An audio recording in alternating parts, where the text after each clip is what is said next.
आपने जैसे कहा वोकैबुलरी जो है वो सबसे इम्पॉर्टेंट है, लेकिन खाली वर्ड मीनिंग याद नहीं करना है। हाँ, आपने वर्ड मीनिंग याद किया, फिर आप उसको यूज़ करना शुरू कीजिए। जैसे आपने कोई वर्ड याद, this technique which I call pause and play. So if you are watching a channel, so आपने प्ले किया and then you pause it, फिर आपने उसको रोक दिया, और जो उस न्यूज़ रीडर ने लाइन बोली then you repeat that line, pause and play, pause and play, pause and play. तो आपने 5 मिनट का न्यूज़ देखना है और पॉज एंड प्ले करना है। पॉज।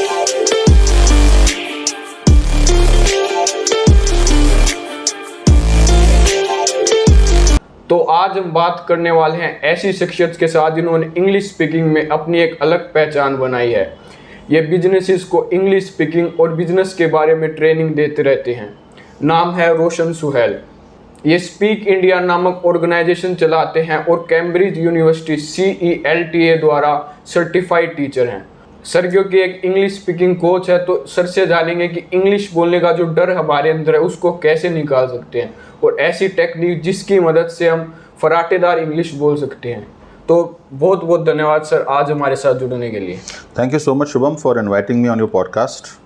सर सबसे पहले तो मैं आपसे ये पूछना चाहता हूँ कि स्कूल कॉलेज में तो हम सभी ने इंग्लिश पढ़ी है, 12th तक और फिर ग्रेजुएशन और मास्टर्स, पर सर फिर भी मेरे साथ भी और ज़्यादातर लोगों की इंग्लिश इतनी वीक क्यों है सर?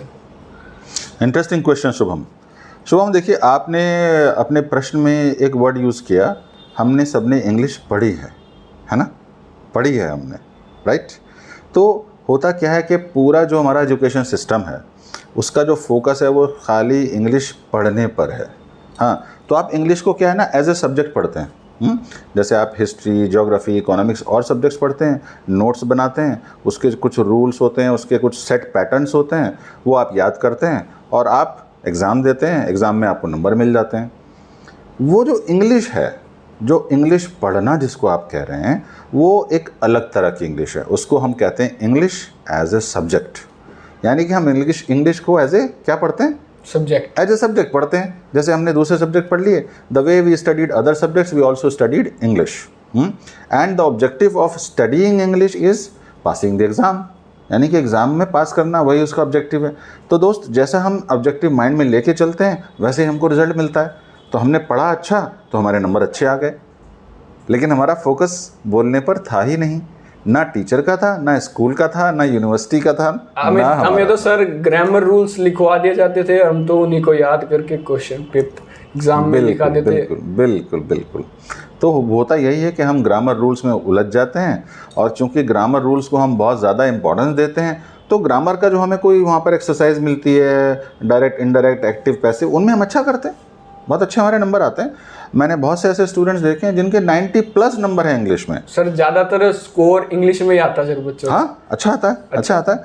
तो मैंने ऐसे बहुत से स्टूडेंट्स देखे हैं जिनके 90+ नंबर हैं इंग्लिश में, बट अगर हम उनसे कह दें कि भाई अपना ज़रा इंट्रोडक्शन दीजिए इंग्लिश में, they can't, and I feel really very sad for them, I feel really sorry for them. हाँ, बिकॉज हमारा इंग्लिश बोलने पर कभी फोकस ना स्कूल का, ना टीचर का, ना यूनिवर्सिटी का था ही नहीं, इसलिए हम फिर कैसे बोल पाएंगे फिर? हाँ, तो पढ़ना अलग है, प्रैक्टिस अलग है। तो इंग्लिश अगर बोलना है तो हमें करनी पड़ेगी प्रैक्टिस, ना कि पढ़ाई। सर मैं अगर पर्सनली आपको बताऊं तो मैं इंग्लिश पढ़ लेता हूं, न्यूज़पेपर या बुक्स, और लिख भी लेता हूं थोड़ी बहुत, पर सर क्यों मैं इंग्लिश बोल नहीं पाता? अगर किसी के साथ कोई फॉरेनर आ जाए उसके साथ ही बोलना, या कोई ऑफिशियल मीट में, तो वहाँ सर बोलने में क्यों दिक्कत आती है? और मेरे अलावा जितने भी व्यूवर्स देख रहे हैं लगभग सभी की यही परेशानी है कि पढ़ लेते हैं, लिख लेते हैं, पर जब बोलने का टाइम आता है तो सब खत्म, ब्लैंक हो जाता है। ब्लैंक। हाँ, राइट। ये सबसे ज़्यादा होता है हमारे साथ, ये बहुत होता है लोगों के साथ। अगेन इसका जवाब उसी में छुपा है कि पढ़ लेते हैं, सुन लेते हैं, लिख लेते हैं, यानी कि हमको पढ़ने की प्रैक्टिस है, यानी कि हमको सुनने की प्रैक्टिस है, यानी कि हमको लिखने की प्रैक्टिस है। हाँ, और बहुत अच्छी प्रैक्टिस है। यानी कि आप देखिएगा कि अगर आप इंग्लिश न्यूज़ सुन रहे हैं तो आप 99% न्यूज़ समझ जाते हैं। इंग्लिश न्यूज़पेपर अगर पढ़ रहे हैं तो आप 99% आप उस न्यूज़ को समझ जाते हैं आप। हाँ, इंडियंस की समझ आते हैं सर, फॉरेनर की तो वो भी नहीं समझ में आती सर मैक्सिमम। वहाँ पर थोड़ा सा खेल होता है एक्सेंट का। हाँ, एक्सेंट का जो है थोड़ा सा खेल होता है, तो उनकी एक्सेंट हम एकदम से कैच नहीं कर पाते। हाँ, अगर हमें कुछ फॉरेनर्स के साथ कुछ टाइम स्पेंड करने का मौका मिल जाए तो it's just a matter of few days, कुछ दिन में ही हमें समझ में आने लगेगा, बिकॉज लैंग्वेज तो वही है, वो थोड़ा सा उसको मॉडिफाई करके थोड़ा सा अपने पर्सनलाइज्ड वे में, अपने उनका जो जिस तरह से कल्चर है, जहाँ जैसा टोन, जैसा एक्सेंट चलता है, वो उस हिसाब से बोलते हैं। वो कि बहुत ज़्यादा मेजर चैलेंज नहीं है। हाँ, लेकिन मेजर प्रॉब्लम वही है कि हमें अपॉर्चुनिटीज़ नहीं मिल पाती इतनी। आप उसको लैंग्वेज को समझते हैं लेकिन आप उसको प्रैक्टिस नहीं कर पाते। हम अगर इसको ऐसे समझें कि आपको अगर मैं बोलूं कि आपको क्रिकेट पर रिसर्च करनी है, आप जाएंगे, आप सारा उस पर रिसर्च करेंगे। हाँ, क्रिकेट कैसे होता है, क्या इसके रूल्स हैं, कैसे टीम्स होती हैं, कैसे गेम खेला जाता है, और आप एक ही दिन में क्रिकेट के पूरे प्रकांड पंडित बन जाएंगे। You will become a cricket expert in just one day. But then when you come to me, I give you a bat. मैं बोलता हूँ आपने ये सब ज्ञान अपने पास रखिए, take this bat and start playing. Then you will tremble, you will start shaking, आप घबराने लगेंगे, आप थर थर काँपने लगेंगे। बिकॉज वो एटमॉस्फेयर कहाँ मिल पाएगा सर कि इंग्लिश बोल पाए सर? हाँ, ये बहुत अच्छी चीज़ है, ये बहुत इंटरेस्टिंग चीज़ है। जब मैं स्कूल में था, कॉलेज में था, तो सेम चीज़ मैं सोचा करता था। मैं गांव में था, एक छोटा सा टाउन है यूपी में, संभल, मैं वहाँ से आता हूँ, और सेम क्वेश्चन मैं ये सोचा करता था कि यार सब लोग बोलते हैं कि इंग्लिश का माहौल नहीं है, इंग्लिश का एटमॉस्फेयर नहीं है, तो होगा क्या फिर? ये तो एटमॉस्फेयर कभी मतलब शहर वाले तो आके बोलेंगे नहीं भाई रोशन जी आपको इंग्लिश बोलनी है, चलो हम 4 लोग इकट्ठे करके माहौल बनाते हैं आपके लिए। No, it is not going to happen, ऐसा कभी होने वाला नहीं है। तो मैंने सोचा कि यार मुझे सिर्फ चाहिए एक बंदा, और ये मैं आपको शुभम जी बता रहा हूँ, ये अल्टीमेट ट्रूथ यही है कि आपको इंग्लिश सीखने के लिए कोई बहुत बड़ा इंस्टीट्यूट नहीं चाहिए, आपको कोई बहुत तामझाम नहीं चाहिए, आपको बहुत ज़्यादा भीड़ भाड़ या क्लासरूम आपको कुछ चाहिए नहीं, आपको सिर्फ एक बंदा चाहिए, और वो भी शुरू में ऐसा बंदा चाहिए जो सिर्फ आपका सुन ले, भले ही वो बोल नहीं पाए, खाली सुन ले। और अगर आपको ऐसा बंदा मिल जाता है तो आप बहुत लकी हैं, आप बहुत फॉर्चुनेट हैं। हाँ, तो you start with one person. आप अगर अपनी फैमिली में आप अपने भाई को या बहन को उसको राज़ी कर लीजिए कि यार बस तूने मेरे साथ टूटी फूटी जैसे भी है वो बोलनी है। And it all begins with embarrassment. Embarrassment is the first step to achievement. यानी वो शुरू एम्बैरेसमेंट से होगा। अगर उस एम्बैरेसमेंट को अगर आपने ओवरकम कर लिया, अगर आपने उसको खेल खेल में ले लिया, तो आप जल्दी सीख जाएंगे। हाँ, देखिए आप आजकल के बच्चों को देखिए। हाँ, मेरा भांजा है, मेरी भांजी है, हाँ, वो फ़ोन पर गेम खेलते हैं और उस गेम में बहुत सारे फंक्शंस हैं, मतलब इतने फंक्शंस हैं कि अगर मैं उस गेम को खेलने लगूँ तो मैं फंस जाऊँगा, मैं नहीं खेल पाऊँगा उसको। लेकिन क्योंकि वो उसके लिए खेल है, वो उसको खेल की तरह खेलता है, मैं उसको एज ए सिस्टम देखता हूँ, उसी गेम को मैं एज ए सिस्टम देखता हूँ। Same is with English. जब हम बच्चे हैं, छोटे हैं, अगर हमें अपॉर्चुनिटी मिल जाती है, हाँ, जैसे हम बात करते हैं कि नेटिव अमेरिकन्स की या नेटिव ब्रिटिश लोगों की, तो वो उनके लिए खेल है, उनके लिए वो एकदम फ्लो में उनको बोलना ही है। It is not a system for them. हम लोगों के लिए वो हमारे लिए हिंदी खेल बन गई है। हमारे लिए बिल्कुल सही कहा आपने, बिल्कुल जैसे हमारे लिए हिंदी एक नेचुरल भाषा है, जैसे और बोल रहे हैं ऐसे हमको बोलना है, हम जस्ट कॉपी करके लोगों को ऐसे बोल देते हैं, ठीक है। लेकिन जब हम इंग्लिश के बारे में सोचना शुरू करते हैं तो हम सोचते ही चले जाते हैं। अरे ये हो गया, कैसे हो गया, first form, second form, present participle, past participle, active, passive, हम अपने आप को उसमें उलझा लेते हैं। लेकिन अगर हम उसको एज ए गेम की तरह लें कि यार जैसे ये बोल रहे हैं बस मेरे को ऐसे बोलना है बस, आप देखेंगे आप फटाफट बोलना शुरू करें। सर स्टार्टिंग कहाँ से करें? मतलब वोकेबलरी से स्टार्ट करें, ग्रामर से स्टार्ट करें, या सीधा स्पीकिंग से स्टार्ट करें? सर मैक्सिमम लोग तो स्टार्टिंग से ही उलझ कर आ जाते हैं कि स्टार्टिंग कहाँ से करें इंग्लिश सीखने। तो आपने जैसे कहा वोकेबलरी जो है वो सबसे इम्पॉर्टेंट है, लेकिन खाली वर्ड मीनिंग याद नहीं करना है। हाँ, आपने वर्ड मीनिंग याद किया, फिर आप उसको यूज़ करना शुरू कीजिए। जैसे आपने कोई वर्ड याद किया, जैसे फॉर एग्जांपल बहुत सिंपल वर्ड है, जैसे आस्क। सो अब आपने देखा कि मैं इस शब्द को अपने डेली लाइफ में कहाँ कहाँ यूज़ कर सकता हूँ। Can I ask you something? Did you ask him? आपने उससे पूछा। They are asking for this, वे इस बारे में पूछ रहे हैं। हाँ, सिंपल। तो अब उसी शब्द को आपने ऐसे ही फिर आपने वोकेबलरी अपनी एडवांस करनी है, यानी कि एडवांस वोकेबलरी आपने सीखती जानी है और उसको डेली बेसिस पर आपने स्टार्ट करना है, यूज़ करना।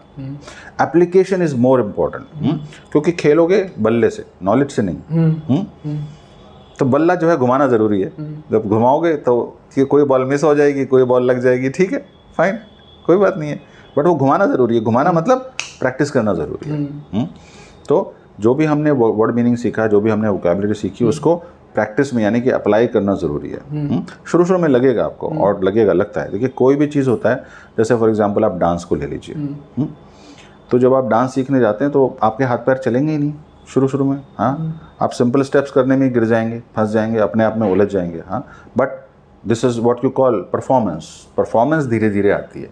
तो इंग्लिश जो सब्जेक्ट है वो अलग है, वो एक इंटेलेक्चुअल सब्जेक्ट है। लेकिन इंग्लिश स्पीकिंग क्या है, वो एक खेल है, परफॉर्मेंस है एक। जैसे क्रिकेट खेल है, ऐसे ये भी खेल है। हाँ, जैसे स्विमिंग है, ऐसी स्विमिंग है। हाँ, जो कि प्रैक्टिस से ही आएगा। तो आपने उसमें गेम में उतर जाना है बस। सर जैसे मैं अगर अपने कॉलेज का एग्जांपल बताऊं तो हमारे कॉलेज के प्रोफेसर ने कहा था कि इंग्लिश मूवीज़ देखो या इंग्लिश न्यूज़पेपर रीड करो। तो इनिशियल फेज में उसको आप कैसा बताएंगे कि अगर शुरू में बंदा, क्या ये सही तरीका है? बहुत अच्छा है, बहुत अच्छा तरीका है। इनफैक्ट मुझे इससे बहुत हेल्प मिली। मैंने ये स्टार्टिंग में सबसे ज़्यादा यही किया। तो जब मैं अपने वोकैबुलरी की प्रैक्टिस करता था तो फिर मैंने टाइम्स ऑफ इंडिया न्यूज़पेपर मंगाना शुरू कर दिया। पर उनकी तो वोकैबुलरी ज़्यादा हार्ड होती है सर। हाँ, यस, मैं आ रहा हूँ, उसी पर आ रहा हूँ। ठीक है, तो वोकैबुलरी हार्ड होती है, उसी चीज़ को हमको सीखना है। ठीक है, तो धीरे धीरे आप देखेंगे कि आप उस वोकैबुलरी को, जैसे आप स्टार्ट करेंगे न्यूज़पेपर पढ़ना, तो शुरू में आपको बार बार डिक्शनरी देखनी पड़ेगी। वो जो डिक्शनरी देखने का जो जतन है, जो उसकी जो आपकी बार बार रिक्वायरमेंट है, वो आप देखेंगे धीरे धीरे वो जो सारे वर्ड्स आप कवर करते जा रहे हैं, फिर वही वर्ड आपको बार बार उस पेपर में दिखाई देने लगेंगे। वो फिर आपके लिए ईजी होता जाएगा। मैं आपको अपना पर्सनल एक्सपीरियंस बताता हूँ। विद इन 1 ईयर जब मैंने स्टार्ट किया, तो आई वॉज इन 9th और 10th क्लास। तो मैंने एक छोटी सी डिक्शनरी ली और मैंने स्टार्ट किया 5 वर्ड रोज़ पढ़ना एंड टाइम्स ऑफ इंडिया। तो उसमें ये होता था कि मैं हर लाइन में अटक जाता था, हर लाइन में एक नया वर्ड आ जाता था। हाँ, तो फिर मुझे बार बार डिक्शनरी देखनी पड़ती थी। तो जो शुरू का जो जतन है वो बहुत मुश्किल था। बट धीरे धीरे मैंने रियलाइज़ किया कि यार जो मैं वर्ड सीख रहा हूँ वो बार बार फिर आगे भी उस कंटेंट में आ जाते हैं, आगे किसी न्यूज़ में आ जाते हैं। और जब वो आगे आते थे तो मुझे एक सेंस ऑफ अचीवमेंट फील होता था। ये होता था, मुझे अच्छा लगता था, खुशी होती थी, यार हाँ ये तो वर्ड हमने अभी कल ही याद किया, तो ये दोबारा आ गया इसमें। देखो धीरे धीरे करते आप देखिए ये विद इन 1 ईयर मैं इस लेवल पर आ गया कि, और वही 9th 10th का जो बच्चा होता है ना, मैं भी वही था। ठीक है, तो धीरे धीरे विद इन 1 ईयर मैं उस लेवल पे आ गया कि मैं जब इंग्लिश न्यूज़पेपर पढ़ता था तो मुझे शायद पूरा पेपर पढ़ने में 5 या 7 बार डिक्शनरी उठानी पड़ती थी। सर कौन सा इंग्लिश न्यूज़पेपर? सर आप कोई सा भी जो आपको अच्छा लगता है। वैसे times of India is a good one. आजकल लोग यूपीएससी की प्रिपरेशन करते हैं तो उसमें इंडियन एक्सप्रेस को ज़्यादा प्रेफर करते हैं, but any newspaper is a good one. जिस कोई भी आप पढ़ सकते हैं। इवन आपको अपने फेवरेट बुक भी पढ़ सकते हैं। अगर आपको नॉवेल्स पढ़ने का शौक है तो आप नॉवेल्स भी पढ़ सकते हैं। हाँ, उससे क्या होता है, आपको एक एन्जॉयमेंट भी मिलता है, आपको एक मज़ा भी आता है, और आपकी इंग्लिश पे भी आपकी पैरेलल आपकी मेहनत जो है वो चलती रहती है। तो वो भी बहुत हेल्पफुल है। मूवीज़, जैसे आपने मूवीज़ का जिक्र किया, तो मूवीज़ हो गए या आपका वेस्टर्न सॉन्ग्स हो गए, वेस्टर्न म्यूज़िक हो गया, वो थोड़ा एक नेक्स्ट लेवल है, एडवांस है। क्योंकि मूवीज़ में और सॉन्ग्स में क्या होता है, एक्सेंट का एक सीन आ जाता है। और सर उनकी इंग्लिश इतनी सिंपल नहीं है जितनी हमारी है सर। हाँ, फॉरेनर की इंग्लिश थोड़ी सी डिफिकल्ट है समझ। राइट। हाँ, तो वो थोड़ा सा एक एडवांस लेवल है, बट उस लेवल को ही हमें ऑब्जेक्टिव बनाना है अपना, उसी लेवल को पर्पस बनाना है। ठीक है, तो आप ऐसे भी कर सकते हैं, जैसे हम कोई मूवीज़ थोड़ा सा एडवांस लेवल में आ जाता है, आप इंग्लिश न्यूज़ आप देखना शुरू कीजिए। क्योंकि न्यूज़ की इंग्लिश में और मूवीज़ की इंग्लिश में बहुत फ़र्क होता है। न्यूज़ की जो इंग्लिश होती है, जैसे हम हिंदी न्यूज़ की भी बात करें, सो न्यूज़ की जो इंग्लिश होती है वो एक स्टैंडर्ड इंग्लिश होती है, और मूवीज़ की जो इंग्लिश होती है वो एक नेटिव इंग्लिश कह सकते हैं, या एक लोकल इंग्लिश टाइप कह सकते हैं। उसमें स्लैंग्स भी होते हैं, इंटरेस्टिंग बनाने के लिए। So what you can do is that you can start with newspaper or watching English news, and I have practiced this technique which I call pause and play. So if you are watching a channel, so आपने play किया and then you pause it, फिर आपने उसको रोक दिया, और जो उस न्यूज़ रीडर ने लाइन बोली then you repeat that line. pause and play. तो आपने 5 मिनट का न्यूज़ देखना है और pause and play करना है। pause and play, pause, repeat, play, pause, repeat, play. आपने उस लाइन को बार बार बोलना है, हाँ। फिर आपने बस 5 मिनट की न्यूज़ में जो भी कंटेंट है, and then you keep extending the time frame. फिर आप 5 मिनट से 10 मिनट, 10 मिनट से 15 minute, the more you enjoy, the more you play it as a game, उतना ही आपकी फ्लुएंसी बढ़ती जाएगी। So it's very effective. Sir एक और क्वेश्चन मैं सर जनरली जो मेरे मन में है, जैसे अलग अलग लोग, कोई 3 मंथ्स बताता है, कोई 6 month, as a English speaking coach कितना जेन्युइन टाइम लगता है सर इंग्लिश सीखने में? हाँ, बिल्कुल बिल्कुल, बहुत अच्छा क्वेश्चन आपने किया। और जो भी हम देखते हैं, ख़ास तौर से हमारे जो आसपास स्पोकन इंग्लिश के इंस्टीट्यूट होते हैं, तो वो बहुत बड़े बड़े बैनर लगाते हैं, बड़े बड़े 3 बोर्ड, मंथ, कोई 6 बड़े बड़े बोल्ड प्रोमिसेस करते कोई हैं। तो सर वीक्स की क्लेम करता है कि इतने आवर्स में इंग्लिश बोलना सीखिए। बहुत से तो लिखा था 90 आवर्स में। हाँ, एक जगह मैं जा रहा था कहीं ईस्टर्न यूपी साइड में, तो वहाँ पर एक बहुत बड़ा बोर्ड लगा हुआ था, तो वहाँ उस बोर्ड पे लिखा हुआ था इंग्लिश बोलिए बेधड़क।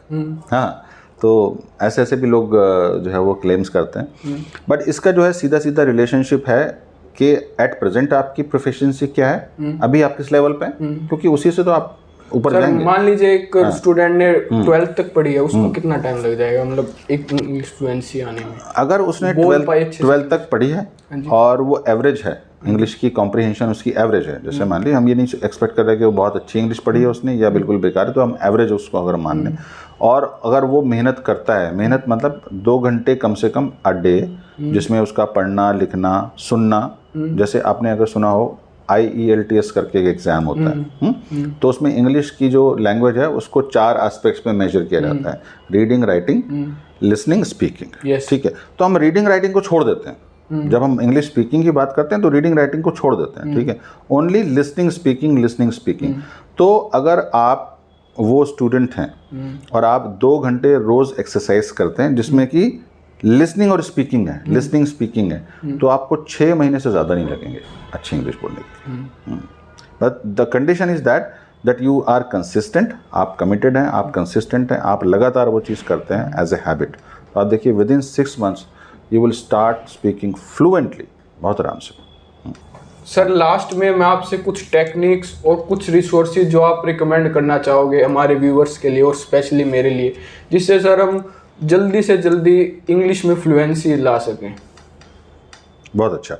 तो वैसे तो देखिए कि it starts from your present level, जो आपका अपना लेवल है उस लेवल से स्टार्ट होगा। मैं आपको एक बिगिनर के लिए बताता हूँ कि एक बिगिनर जो है उनको क्या क्या करना चाहिए, वो कैसे कैसे कर सकते हैं। तो सबसे पहले आप स्टार्ट करिएगा छोटे छोटे सेंटेंसेस से। फॉर एग्जांपल मैं बोल रहा हूँ कि I am reading, I am going, ठीक है, and then there is a technique called add on technique. फिर उसी छोटे सेंटेंस के आगे आपने कुछ ऐड करना है। फॉर एग्जांपल अगर मैं बोल रहा हूँ कि आई एम गोइंग, यानी मैं जा रहा हूँ, तो आप जा रहे हैं तो आप बोल सकते हैं I am going to the market, I am going to meet my friend, I am going to the school, I am going to pick up someone, I am going to see off someone. यानी कि सिर्फ उसी sentence को, जैसे आई am going है, उसी को आप कई तरह से वेरिएशन उसके चेंज कर करके उसमें add on, this is called add on technique. तो उसमें आप बहुत सी चीज़ें अलग अलग बार बार ऐड ऑन करके उसको आप बार बार रिपीट करेंगे तो आपके माइंड में फिक्स हो जाएगा। That's one technique. Second is कि आप क्या कर सकते हैं कि आप एक दिन में आप डिसाइड कर लीजिए कि मैं आज कोई भी प्रश्न पूछूंगा। When I ask, if I need anything, if I have any question, I will only ask in English. Question की बात हो रही है, क्वेश्चन पूछना आसान है, राइट, ठीक है, ओके। सो कई तरह के क्वेश्चन हो सकते हैं, okay, who is coming, can I get a glass of water, can I get this book, can I ask you something.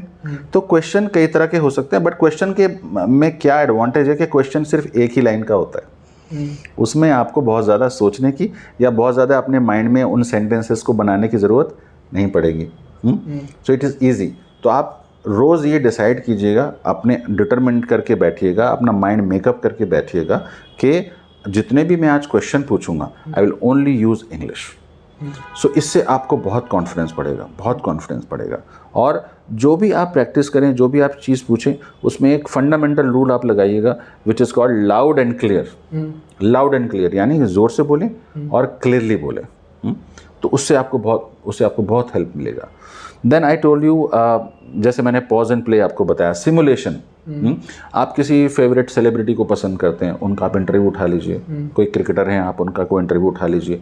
वो कैसे बोलते हैं, क्योंकि आप उनको पसंद करते हैं, क्योंकि वो एक पर्टिकुलर तरीके से बोलते हैं तो आपको उनको अच्छा लगता है। आप उनका कोई इंटरव्यू उठा लीजिए, ठीक है, और उस इंटरव्यू को 5-7 मिनट 10 मिनट का जो भी इंटरव्यू है, तो देखिए वो कैसे बोलते हैं, और फिर उसके साथ खेलिएगा, पॉज एंड प्ले। हाँ, यानी कि उनका आप देखिएगा, एक लाइन उन्होंने बोली तो आप पॉज कीजिएगा, फिर आप बिल्कुल उन्हीं की तरह से उस लाइन को रिपीट कीजिएगा। This is called simulation. Simulation जो है वो किसी भी चीज़ को सीखने का सबसे ज़रूरी, सबसे इम्पॉर्टेंट प्रैक्टिस टेक्निक है। यानी कि जो अंतरिक्ष यात्री भी जाते हैं जब स्पेस में, तो उनको एक सिमुलेशन के लिए एक लैब में वो सब चीज़ें, वो माहौल क्रिएट करके प्रैक्टिस कराया जाता है। तो सिमुलेशन जो है वो किसी भी भाषा को सीखने का सबसे अच्छी टेक्निक है, सबसे अच्छी टेक्निक है। तो आप किसी चीज़ को सुनिएगा और बोलिएगा, लिसन रिपीट, ये सबसे इफ़ेक्टिव है। आप न्यूज़ के साथ कर सकते हैं, आप इंग्लिश सॉन्ग के साथ ऐसे कर सकते हैं, आप मूवी क्लिप्स के साथ ऐसा कर सकते हैं, और कोशिश कीजिए कि आपको एक स्पीकिंग पार्टनर मिल जाए, एक आपको कन्वर्सेशन पार्टनर मिल जाए। जैसे आज मुझे शुभम मिल गए, तो आप देखिए आप बहुत जल्दी बोलने लगे। सर, कुछ अच्छी बुक्स या कुछ और रिसोर्सेज, ऐप वगैरह जो कि आपको अच्छे लगे या आप अपने स्टूडेंट्स को रिकमेंड करते हैं सर, वो अगर आप बताना चाहें तो सर। बुक्स मैं रिकमेंड नहीं करूँगा, क्योंकि बुक्स से क्या होता है कि वही आपका फोकस जो है वो डाइवर्ट हो जाता है। फोकस आपका जो है फिर अगेन पढ़ने पे चला जाता है, ठीक है। बट हाँ, there are many apps which are available, I don't remember their names, but there are many apps and platforms which actually talk to you, and they are really very good, क्योंकि वो जो आपको एक speaking partner की ज़रूरत होती है, वो एक स्पीकिंग पार्टनर आपको मिल जाता है। I would recommend you go to British councils website. वहाँ पर बहुत अच्छे रिसोर्स हैं, बहुत अच्छी एक्सरसाइज एंड एक्टिविटीज़ हैं, बहुत अच्छे ऑडियोज़ हैं। वहाँ पर ऑडियोज़ के एक स्टॉक है, रिसोर्स हैं, वो आप ऑडियो सुन के उनको रिपीट करके उनको आप फॉलो करके बहुत अच्छी प्रैक्टिस कर सकते हैं। और अगर आप दिल्ली में हैं तो you can also join speak India. हमारा ईस्ट दिल्ली में लक्ष्मी नगर में जो है सेंटर है। Lot of people come here and we have interactive workshops, जहाँ पर लोग तरह तरह की इंग्लिश स्पीकिंग एक्टिविटीज़ में पार्टिसिपेट करते हैं और इंग्लिश सीखते हैं। You are most welcome.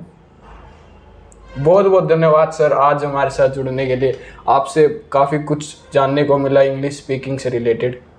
Thank you Shubham, thank you so much.